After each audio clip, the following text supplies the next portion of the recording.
what role, if any, do the states have, and what, if there is a role, what does that toolkit look to push against that sort of federal power? Thank you. Yeah. We did push against that federal power pretty effectively in a way that I think once you get the win on ESG and it's clear that it's not purely driven by driving the rate of return, but that it's incorporating policy preferences into what's supposed to be investment decision making, it's really hard to go back to that.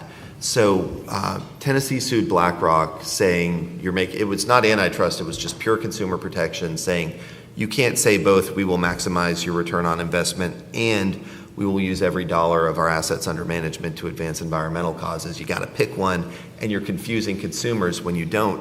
But there's a great antitrust argument to be made.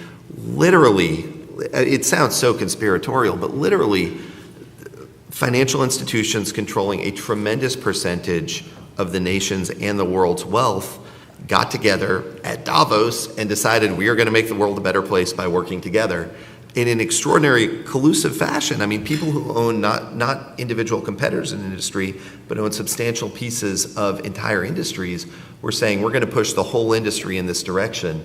Well, that stifles the competition that benefits consumers.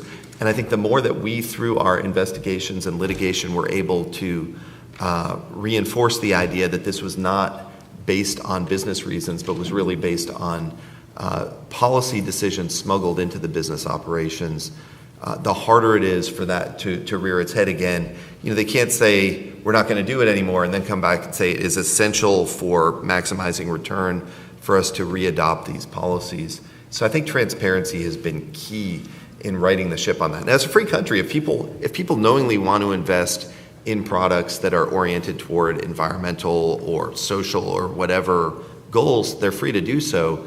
But the big institutional actors can't steer every dollar in that direction without being transparent about it, without getting the consent of the actual owners. Yeah, I think that this whole superstructure that we have of unelected, independent, very important and powerful bureaucrats is about to come crashing down.